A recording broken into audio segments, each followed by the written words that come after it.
السلام عليكم ورحمة الله وبركاته. الحمد لله رب العالمين، والصلاة والسلام على سيد الأنبياء والمرسلين نبينا محمد وعلى آله وصحبه أجمعين. رب اشرح لي صدري ويسر لي أمري واحلل عقدة من لساني يفقه قولي. رب زدنا علما، رب زدنا علما، رب زدنا علما نافعا. آمين. We are trying to understand the 6 pillars of political thought as constructed by the great Imam al-Wardi, rahimahullah. We said that beneficial political thought can never be constructed by any civilization or political thinker if he does not have answers to these 6 important questions. 4 important questions. Number 1, why do we need a state? Number 2, responsibilities of a ruler. Number 3, relationship between a ruler and his subjects. Or in other words, why should the rulers be obeyed? And number 4, nature of the individuals and the society in which we want to construct a political system. And we said Islam has answered these 4 questions in its own way, based on its own unique worldview. And the West has answered these questions based on its worldview. We were also having a look on the understanding of some Renaissance political thinkers. From the beginning of the 17th century, political theory in the West became more distinct from theology. In the Middle Ages, the answer to the third question, relationship between a ruler and his subjects, or why should the ruler be obeyed, was quite simple. They should be obeyed because they have a divine right. They have been appointed by God.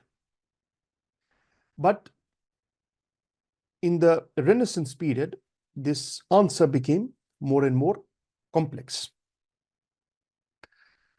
So the political theory became more distinct from theology. The German political thinker, Johannes Althusius, he is a Renaissance political thinker, established a contract theory that built not on religion, but on social groups. Here, the notion of a contract is used to explain both social groups and the ruler-subject relationship. The various groups, family, corporation, local community, nation, have different tasks, and the groups are constituted by different contracts. So it is a mutual contract, mutual responsibilities which all sections of the society have to fulfill. Sovereignty always resides in the people, that is to say, not in individuals, but in organic communities, hierarchically ordered in the society from the family to the state.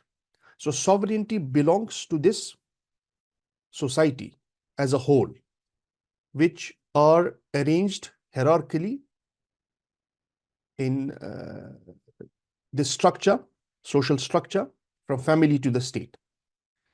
The people give power to the king and the civil servants on the condition that they keep their part of the contract.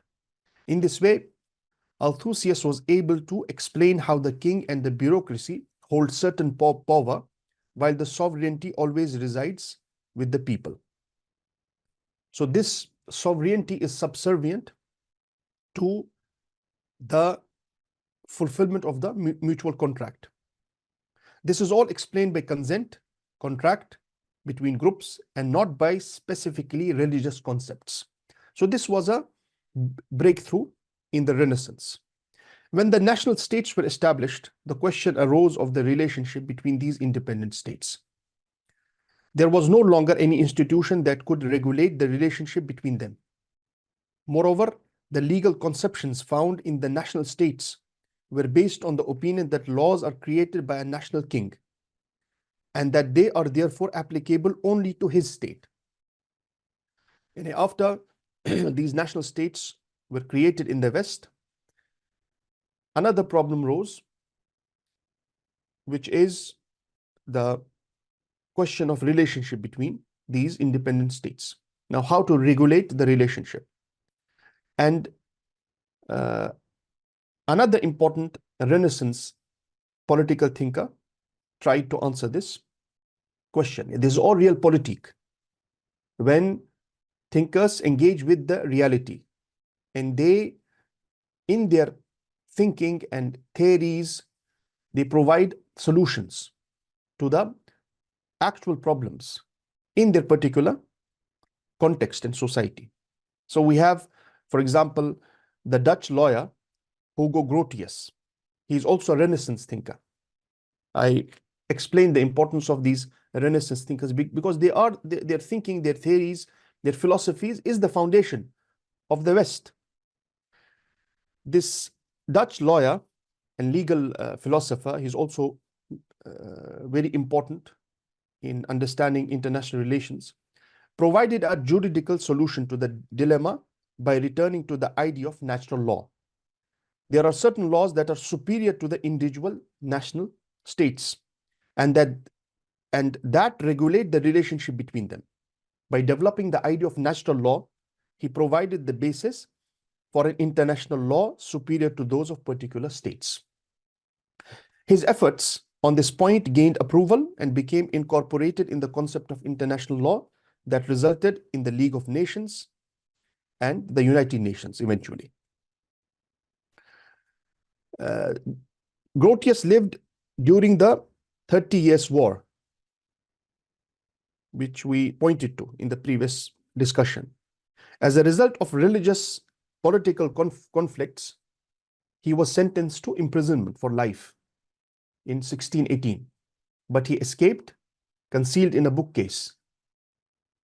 You see, thinkers, pure thinkers, original thinkers have to face persecution always because they are going against the tide always. This is true to all societies and nations. So he escaped to Louis XIII in France, where among other activities, he entered the service of Sweden as a diplomat.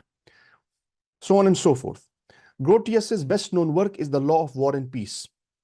As the title indicates, Grotius dealt here with the idea of a law that is applicable to all conditions, including war.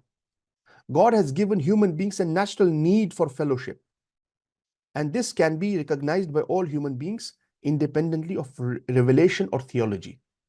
The need for a peaceful coexistence is fundamental, and in order for this to be realized, certain laws must be respected by everyone. And there are certain laws which must be respected by all human beings. They're above the nation states. They're above the societies. Everyone must respect them. And this is the idea of natural law. For example, promises must be kept and equality practiced. This natural law theory entailed a rejection of the voluntaristic view of God as creator and the giver of norms. And this was the West disconnected from the medieval age political theory, which was based on religion. Things are not as the voluntarists say, that what God at all times wills is by definition right. On the contrary, God wills right because it is right. Right is therefore lasting and universal and can be acknowledged by everyone. Grotius mentions some conditions that must be fulfilled in order for a state to be an equal member of the international community. It is unimportant whether the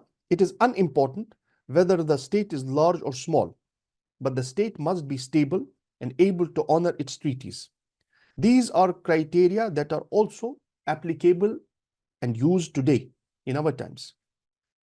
And in fact, these ideas paved the way for modern international law and humanitarian law and whatnot. Of course, the problem is that there is no institution to enforce this international law. This has always been a problem. Such an institution existed to a certain extent in the Middle Ages in the church. Now, who will apply this international law? You have framed a natural law which must be respected by everyone, but how do you guarantee that respect? You don't have any institution. In the Middle Ages, church had that authority, but in the Renaissance, West disconnected from the church. But after the Reformation, the church was divided and largely integrated into the particular states. And these are some ideas of the Dutch lawyer Hugo Grotius. Then we have the famous Western political thinker, Renaissance political thinker, Thomas Hobbes. He also lived in the time of this English war, and his primary concern also was creating stability, peace in his political theory. So Hobbes' political theory can be seen at once strongly individualistic and strongly absolutist. Here, as in many other instances, there is no contradiction. Social atomization and strict political intervention can go hand in hand. When people are not bound to one another by social bonds, it may become necessary to use external force to prevent anarchy.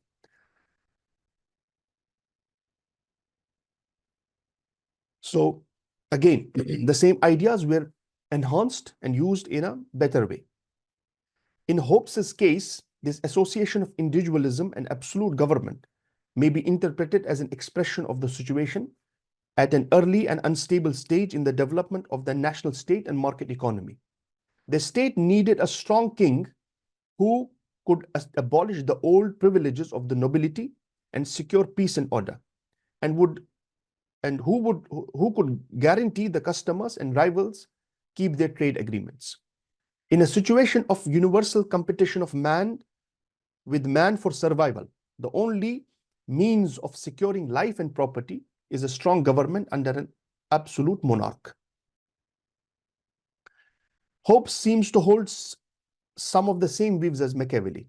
Society and politics should be understood rationally and scientifically, and human nature is basically unchangeable and ahistorical. This is the Machiavellian framework. We talked about that. So Hobbes is interested in understanding the function of the political system in a society. And he has explained this by the example of a watch. This is also known as functionalist explanation. So Hobbes is looking for a functionalist explanation. Understanding the watch means understanding how it works. The only properties of the parts that are of interest are those important for its ability to function. And understanding the society like a watch. So in the society, only those parts are important that help us in understanding how the society works. Everything else is secondary. The only properties of the parts that are of interest are those important for its ability to function. That the spring is tight and can drive the watch, that the cog has teeth that can connect with the other teeth and transfer motion, whether this is the function. Understanding that the spring is tight and can drive the watch, the cog has teeth that can connect with the other teeth and transfer motion. Whether the spring is green or red is irrelevant to the watch as a functioning system. Nor is it profitable to divide its parts any further. We understand what the watch is from the joining of the springs, cogs, etc., without needing to know anything about the atomic structure of these parts. It is true that the spring and cog are what they are as functioning parts. They may have a particular shape, they may have a particular color, because of the material particles from which they are built. But we do not need to know anything about this to find out what a watch is. A watchmaker does not need to be a physicist. This was his claim. So in the society, we just need to understand how the parts which are important in running the society. This is functionalist explanation. I'm narrating all this because to make us understand that how deep the Western political thinkers went in understanding the individual and the society, and framing and carving their political theory. Political system is not only about implementing a certain law. We talked about that. This would be a reductionist and naive method. Political theory is based on deep understanding of the society, individuals, needs of the society, functions of the society, demands, aspirations, goals. And as Muslims in Islam, religion is also connected. Understanding the Sunnah of Allah, understanding historical patterns, the actualization of the will of God in society. How can we do that? These are all areas and important catalysts for carving a successful political system or theory. A watch is of course made by someone, and it is used by someone to tell the time, or as an or a status symbol, for example. But according to Hobbes' example, we do not need to know anything about who made the watch or why, or what the watch is used for. This is not necessary in political theory. It is to understand how the watch works, how it functions, and how it functions. The watch's workings are determined by the mechanical motion of its parts. To understand the watch is to understand how it runs. In this sense, we can say that Hobbes' explanation is functionalistic. So, Hobbes is trying to understand and to find out what is that makes the state possible. Understanding the component parts of the society, he is trying to understand, find out what is that makes the state possible. And this is the first question. Why do we need a state? What it is that explains and justifies our existence in a political society, in a state. He therefore asks what life would be like if the state did not exist. To understand what it means to live in a state, we must be able to understand what it is to live without it. What do we lose? What are the harms? Hobbes uses this doctrine about the state of nature to clarify what it would be like to live without a state. Using concepts like the individual, everyone's fear of everyone else, and the contract, again, the contract theory, which is a common denominator between all these thinkers. And it was enhanced further by Western political thinkers after Renaissance. And this became, in spite of the sophistication and the enhancements in understanding it, this is still the foundation in the West.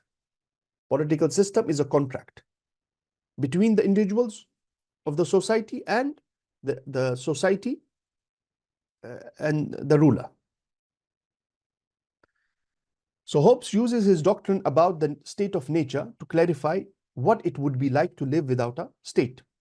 Using concepts like the individual, everyone's fear of everyone's fear, and the contract entailing the surrender of personal freedom, Hobbes tries to understand phenomena such as the state, authority, and power. He argues that human beings without a state would feel unsafe. Without the state, we would be left to fend for ourselves. But since we need material goods to survive, and since there is a scarcity of the goods that we must have, at the same time that we all by nature try to survive, there is bound to be a competition among us for these goods. No one can be safe in this individual struggle for survival because no one is invulnerable. And there is a relative equality in strength and shrewdness among human beings. There will therefore be a continual conflict, same idea, in a more sophisticated manner, which he took from Machiavelli. This is the so-called state of nature, with everyone fighting against everyone else.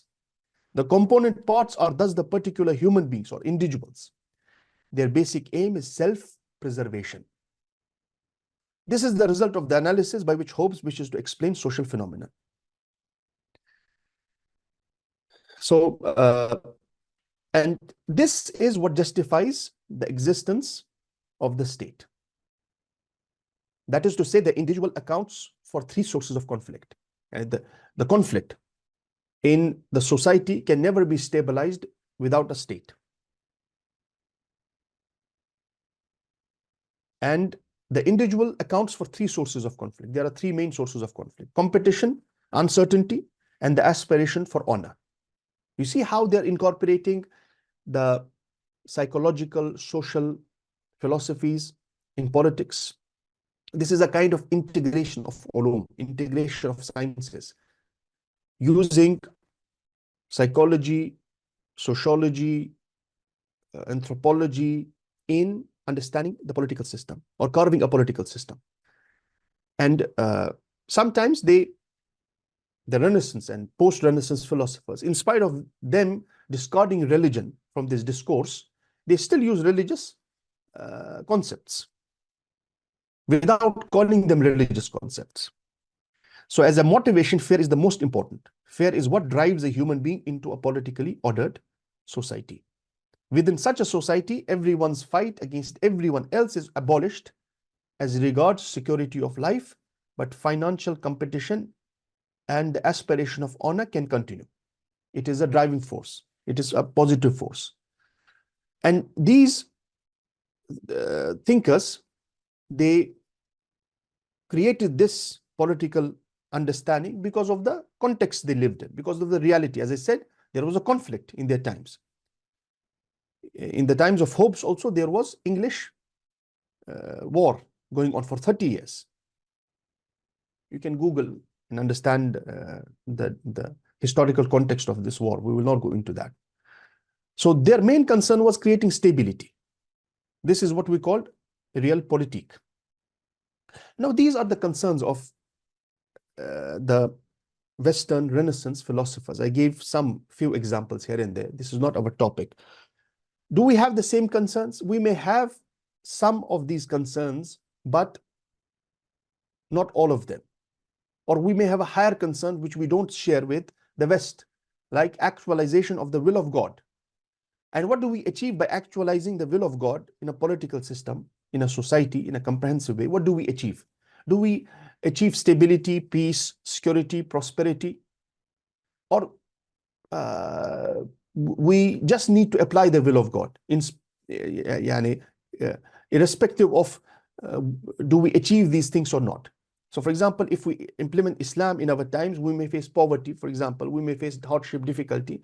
We may not be able to guarantee peace, prosperity, equal opportunity materially to the people where we are implementing Islam, Islamic law in particular. Is this justified? If we implement Islam in our society and we are not able to achieve these material things, worldly benefits, is it justified? Or we need to review our implementation. We need to look into the mistakes. So these are some primary questions we have to answer before we stand with a political theory or a political system. So Thomas Hobbes is also a very important Renaissance political thinker. Hobbes talks about the laws of nature in connection with human behavior and concludes that they are norms or general rules arrived at with the aid of reason. The first and basic natural law is that everyone should try to achieve peace if it is possible to do so. And the entire concept of natural rights is found in the following rule. If we cannot achieve peace, we must avail ourselves of all the devices and powers of war. I will repeat this again. If we cannot achieve peace, we must avail ourselves of all the devices and powers of war. A right is a freedom to act or to refrain from acting. A law prescribes what one should or should not do. Peace is very important. And the Western thinkers have their own understanding of peace. And we have this construct of peace in the book of Allah and Sunnah of the Messenger sallallahu alaihi wasallam. Our political thinkers have also given it a very prominent place. For example, in the story of Sayyiduna Ibrahim alayhi salam constructing the Kaaba, what is the dua he made for the people who would live around the Kaaba? He said, "Oh Allah, make this an abode of peace." He did not say, "Oh Allah, make this an abode of Islam. Make this an abode of Deen." We don't have these words. Peace, amn. Because peace is a very important foundation for all other things, like Deen also. If you don't have peace, prosperity, stability in a society, you cannot create a successful civilization. So peace is also important for us. So we can say Thomas Hobbes and other Western political thinkers, particularly Renaissance political thinkers, they disconnected from the religion and theology and tried to understand the society in a mechanical manner, materialistic manner. This is number one. Number two, they based their understanding on the theory of social contract. Sovereignty lies within the people, and the ruler also shares the sovereignty, not because he is God or he has been appointed by God, but because of the contract, mutual contract he has with that society, with the individuals. So when you understand and explain things in a materialistic manner, mechanical manner, there is no basis for teleological explanations. And teleological explanation means the reason-based explanations, or when you involve morality in something, purpose. When the laws of particle motion can explain all things, there is no basis for teleological explanations. There is no purpose. Let us try to understand society as a watch and then carve our solutions to the challenges of that society based on that. There are no forces or principles in society than those found in mechanics. So this led to the idea of liberty and liberalism also. We cannot go into that. It is a lengthy topic. Hobbes' political theory is not only a very consistent doctrine. The theory is also suitable as a simplified depiction of the situation of the citizenry in every capitalism, a collection of human atoms that struggle daily for survival in a world where there is a scarcity of material goods. And this is contrary to what we believe about nature and the harmony created by God in the nature. So society is a collection of human atoms that struggle daily for survival in a world where there is a scarcity of material goods. The ties that bind these human atoms together are the enlightened self-interests, and they need the state with an absolutist government as a means of ensuring that trade agreements are kept. The state exists for the individuals. It has no value in itself. This is very important. The state exists for the individuals. It has no value in itself. At the same time, this is understood as an eternal truth. This is the essence of man and of the state through all time.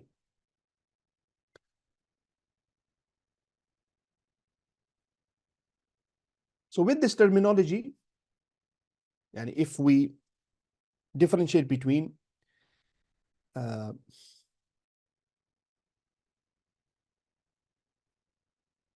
liberty and liberalism. If by liberalism we mean a political theory that supports tolerance, Hobbes is not a liberal. It is then natural to trace liberalism back, for example, to Locke. But if we define liberalism by the basic concepts, individual, contract, state, and not by psychological attitudes or moral values, Hobbes can be viewed as a predecessor of liberalism. This terminology requires that we clearly distinguish liberalism, basic concepts, individual, contract, state, from liberality as a positive moral attitude in favor of tolerance and juridical freedoms. By this terminology, Hobbes can be called a liberalist, but not a liberal, while Locke is both a liberalist and a liberal. And socialists can, from this, be liberals, but not liberalists. With this terminology, we can depict some interesting connections between ideologies at different stages of modernity, Western modernity, from early capitalism, with hard struggles for survival, and with the need of an absolute king in the theory of Hobbes, through a more established capitalism, when it is important for the citizenry to to point to inviolable rights vis-a-vis the absolute king. This is the theory of Locke. And on to an established private capitalism and laissez-faire liberalism, which is Adam Smith. So in all this development in the Western civilization, the basic concepts, individual and the state, seem to be largely the same in these different phases of liberalism. Because it is basically the individual, his place in the society, and why do we need a state that these Western philosophers try to answer. And these were some examples. The purpose is not to discuss about the Western thought, but sometimes by examples and comparisons, things become more clear. So what is the summary? We can summarize the discussion in some points. Social contract theory is these are the common denominators.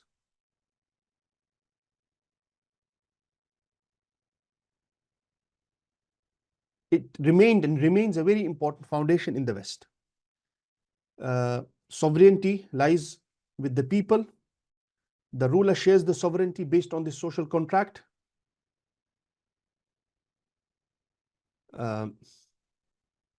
Mechanical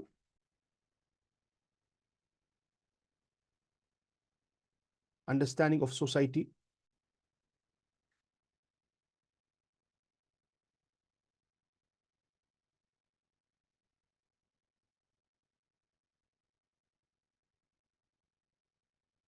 The purpose of state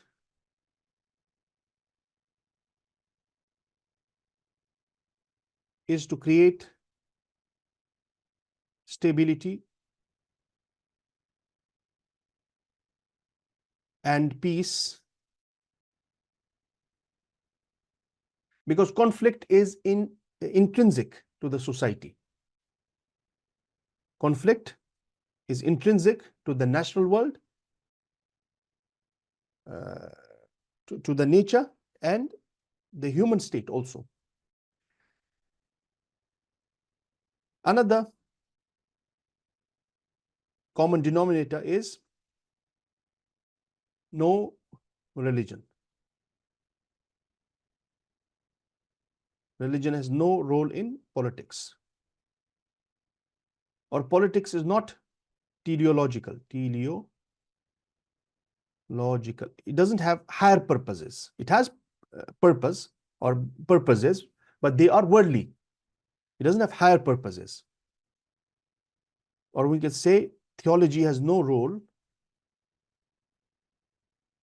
in politics. So this is all opposite to the Islamic worldview in political understanding. Because for us, political system is about actualizing the will of God in the society. And a human being is Khalifa of Allah. Khalifa of Allah in one interpretation means representative of Allah in fulfilling the will of Allah subhanahu wa ta'ala in this society, actualizing the will of God. And what is the purpose and the reason of actualizing the will of God? All these 6 foundations mentioned by the great Imam al-Mawardi. Or if we want to summarize it, it is the same principle behind all religious experience in Islam, particularly law, do's and don'ts, jalbul maslaha and daf'ul mafsada, attaining the benefit and avoiding the harm. So the benefit of mukallaf, the benefit of human being in dunya and akhirah, and avoiding the harm from this human being in dunya and akhirah. But benefit and harm will be defined by Islam itself. Now let's quickly try to finish this discussion today. In the previous session, we talked about justice.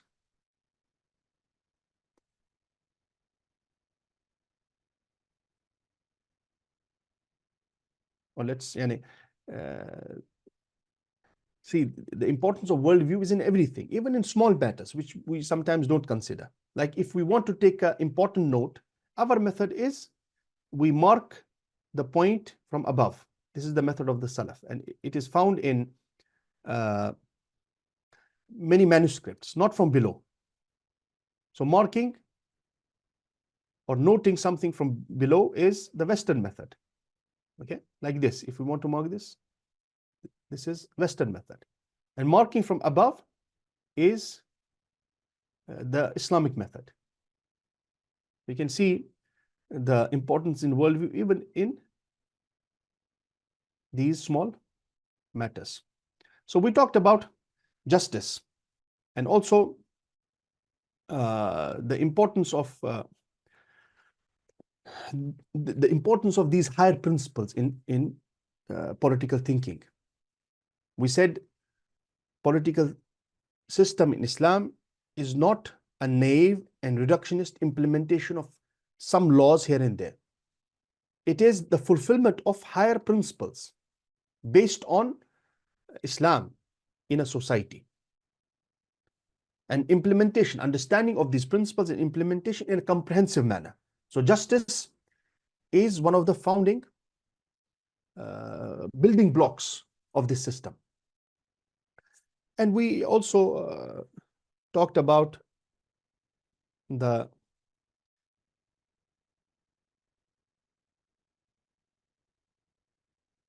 absence of sharia in some early civilizations, absence of laws in some early civilizations because they had justice in their society. Al-Imam al-Mawardi says, rahimahullah, وَإِذَا كَانَ الْعَدْلُ مِنْ إِحْدَى قَوَائِدِ الدُّنْيَا الَّتِي لَا انْتِظَامَ لَهَا إِلَّا بِهِ.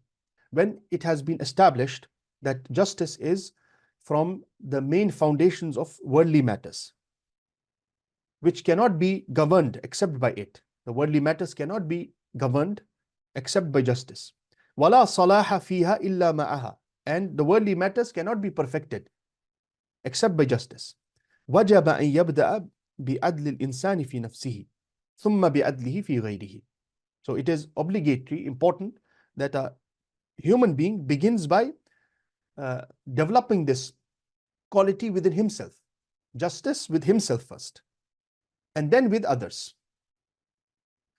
فَأَمَّا عَدْلُهُ فِي نَفْسِهِ فَيَكُونُ بِحَمْلِهَا عَلَى الْمَصَالِحِ. So justice with himself means that he should attain the benefits for his nafs, the higher benefits of dunya and akhirah. وَبِكَفِّهَا عَنِ الْقَبَائِحِ. And abstaining the nafs, protecting the nafs from evils, from qaba'ih, from immorality, from harm. ثم بالوقوف في أحوالها على أعدل الأمرين من تجاوز أو تقصير. And then by disciplining the nafs to maintain a balanced behavior in all matters. فإن التجاوز بها جور والتقصير فيها ظلم. Because transgression in it is a kind of oppression, and going to the other extreme is also a mistaken behavior. وَمَنْ ظَلَمَ نَفْسَهُ. And the one who oppresses his nafs, فَهُوَ لِغَيْرِهِ أَظْلَمُ. He will be more oppressive towards others. وَمَنْ جَارَ عَلَيْهَا. And whoever transgresses the limits with his own nafs, فَهُوَ عَلَى غَيْرِهِ أَجْبَرُ. He will be into transgression with others more. And then he discusses about the quality of adl with others, which is important here. Establishing adl with others, with the subjects, within a political system. So he says, وَأَمَّا عَدْلُهُ فِي غَيْرِهِ. And as for the justice with others, فَقَدْ يَنْقَسِمُ حَالُ الْإِنسَانِ مَعَ غَيْرِهِ ثَلَاثَةُ أَقْسَامٍ. It can be divided. the behavior of a human being in this can be divided into three types. فالقسم الأول, the first type is عدل الإنسان في من دونه, justice of a human being with those who are below him. كالسلطان مع رعيته, like a ruler with his subjects. والرئيس مع صحابته, like a رئيس, like a leader with his companions. فعدل فيهم فعدله فيهم يكون بأربعة أشياء. Justice with the subjects, with people who are below you, can be achieved by by four matters. باتباع الميسور, by following or creating ease. وحذف المعسور, avoiding difficulty. وترك التسلط بالقوة, and leaving the despotism by power, becoming a despot because of the authority. وابتغاء الحق في السيرة, and seeking the truth in behavior, in whatever you do, seeking the truth, seeking al-haq, seeking the best option.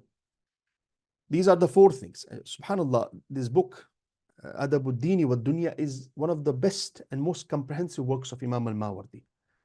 If you study only this book in your life, after the book of Allah and Sunnah of the Messenger sallallahu alaihi wasallam, it will suffice you. So it is a comprehensive book about Deen and Dunya. And Imam al-Mawardi has explained everything in a very eloquent manner, with hikmah, with wisdom and great understanding. So he says, Adl is achieved, Adl with those who are below you, is achieved by four matters. By creating ease for them, avoiding hardship, leaving the despotism with power, not becoming a despot in authority, not abusing your authority. And number four, seeking the truth in behavior with them. فَإِنَّ اتِّبَاعَ الْمَيْسُورِ أَدْوَمُ, because creating ease is everlasting, and it will grant stability to your leadership. وَحَذْفَ الْمَعْسُورِ أَسْلَمُ, and avoiding hardship for yourself and for your subjects is more safe. It will grant you safety. وَتَرْكَ التَّسَلُّطِ أَعْطَفُ عَلَى الْمَحَبَّةِ, avoiding tasallut, despotism with power, abusing your power, will create love in your subjects for you. وَابْتِغَاءَ الْحَقِّ أَبْعَثُ عَلَى النُّصْرَةِ, and seeking the truth in everything, accepting the truth, even if it comes from your enemies, it grants nusra, it grants victory in the struggles. وهذه أمور إن لم تسلم للزعيم المدبر كان الفساد بنظره أكثر. If the zaim, if any leader, any ruler, any authority who is governing people in any capacity, he may be head of the family, he may be head of community, he may be a ruler, these are constants. If he is not able to achieve these four matters, كان الفساد بنظره أكثر. His nazar, his thinking, governing, ruling will become corrupt. More corruption will prevail in his behavior. والاختلال بتدبيره أظهر. And اختلال, instability, will become manifest and prevail in his tadbir, in his actions. وقد روي عن النبي صلى الله عليه وسلم أنه قال, it has been narrated from the Messenger of Allah صلى الله عليه وسلم that he said, أشد الناس عذابا يوم القيامة من أشركه الله تعالى في سلطانه فجار في حكمه. The most difficult punishment on the last day will be for a person whom Allah subhanahu wa ta'ala shared his authority with. Allah gave him authority. The ultimate authority is Allah subhanahu wa ta'ala, but Allah gave him a certain authority in dunya, فَجَارَ فِي حُكْمِهِ, and he transgressed in his authority.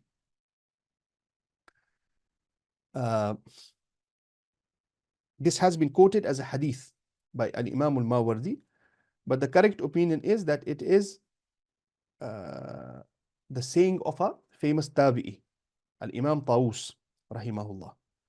And in some books of Sunnah, Imam Tawus, rahimahullah, has narrated it as a hadith. And this is from advanced ilm al-hadith, when you learn to differentiate between sayings of Sahaba, Tabi'in, and the Prophet sallallahu alaihi wasallam. Because in the works of Sunnah, sometimes sayings of Sahaba and Tabi'in are attributed to the Prophet sallallahu alaihi wasallam. Or we have different chains. In one chain, it comes as a saying of a Sahabi or a Tabi'i. In another chain, it comes as saying of the Prophet sallallahu alaihi wasallam. And we have to differentiate, or we have to reach the correct opinion. Is it correct as saying of the Prophet sallallahu alaihi wasallam or saying of a Sahabi or a Tabi'i? This is from advanced ilm al-hadith. وَقَالَ بَعْضُ الْحُكَمَاء. Some of the wise people, philosophers, have said, الْمُلْكُ يَبْقَى عَلَى الْكُفْرِ. The political system remains stable in spite of the disbelief, kufr. وَلَا يَبْقَى عَلَى الظُّلْمِ. But it can never remain stable on oppression. So a political system can remain stable in spite of being in the hands of disbelievers or on disbelief, if justice is practiced. Okay. Yes, one important part is missing, which is true religion, accepted by Allah subhanahu wa ta'ala. So there is khalal, there is problem in one pillar. But if they achieve another pillar, they can stabilize to some extent. However, وَلَا يَبْقَى عَلَى الظُّلْمِ. Political system can never remain stable on oppression and dhulm. If adl is missing, in spite of the fact that the subjects are Muslims, the ruler is a Muslim, and he's implementing Islam, that system will never remain stable. And in fact, if he's not establishing justice as a ruler, as an authority, we cannot say that he's implementing Islam. He may be implementing Islam in a very wrong manner. وَقَالَ بَعْضُ الْأُدَبَاء. Some scholars of language have said, لَيْسَ لِلْجَائِرِ جَارٌ وَلَا تَعْمُرُ لَهُ دَارٌ. For an oppressor, there is no support. وَلَا تَعْمُرُ لَهُ دَارٌ. And stability can never be achieved for him. And then he has quoted ahadith, sayings of the early scholars, hukama, philosophers from other civilizations about this point. وَالْقِسْمُ الثَّانِي. The second type is عَدْلُ الْإِنسَانِ مَعَ مَنْ فَوْقَهُ. Establishing justice with people who are above you.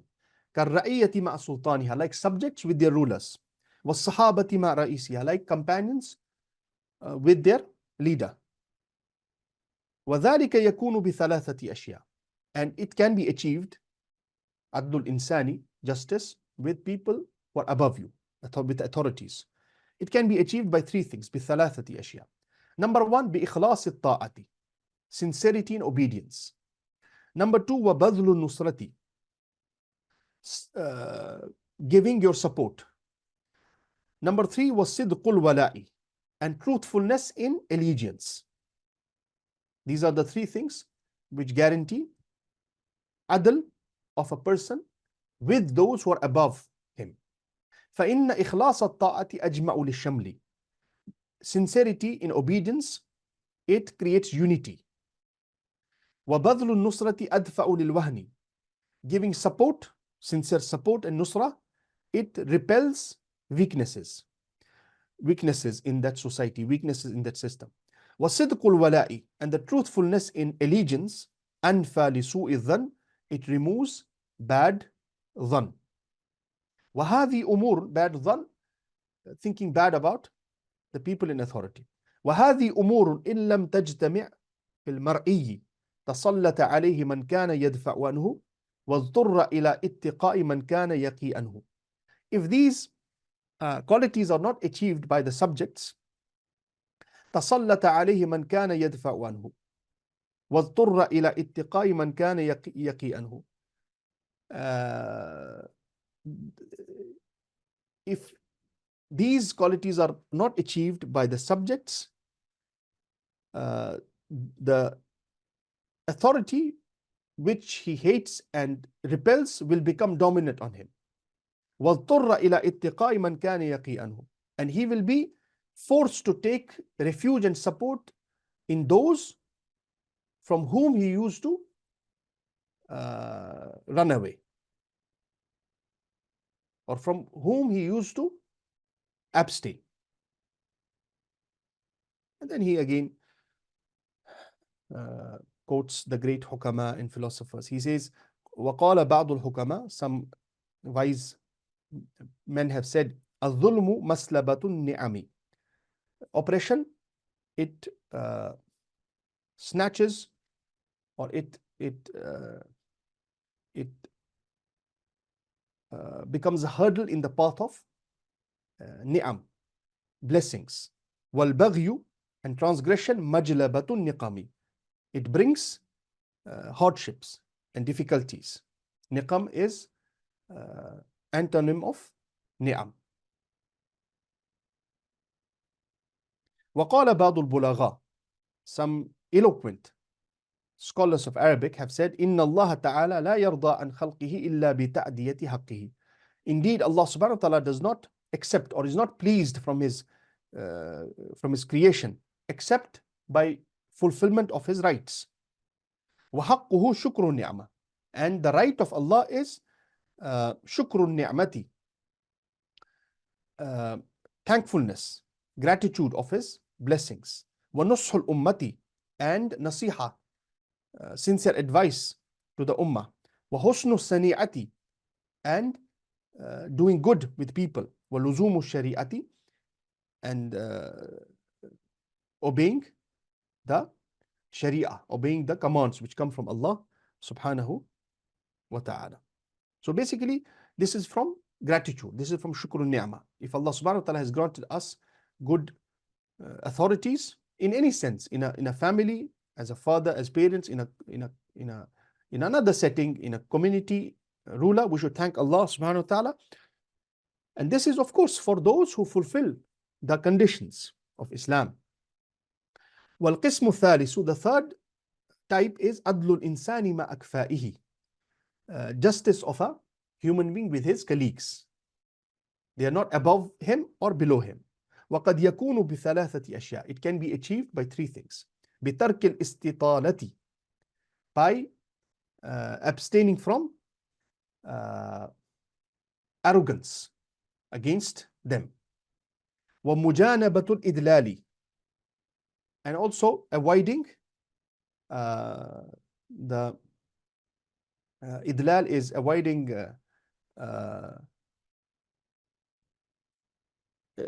minnah with your colleagues. And if you're helping them, if you're supporting them, they are your colleagues, they are your friends, you should not what is that ayah? Allah subhanahu wa ta'ala says, لا تبطلوا صدقاتكم بالمن والأذى.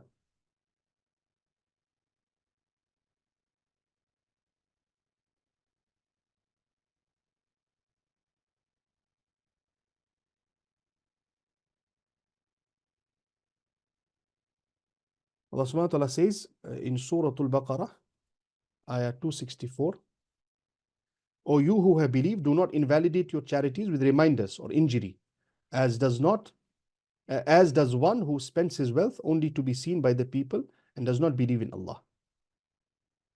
يا أيها الذين آمنوا لا تبطلوا صدقاتكم بالمن والأذى. بالمن, reminding people. بالمن, idlal, I did this for you, I did that. Harming people.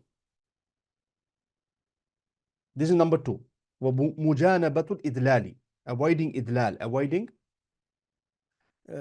this expression of favor, that I did you a favor, I'm better than you.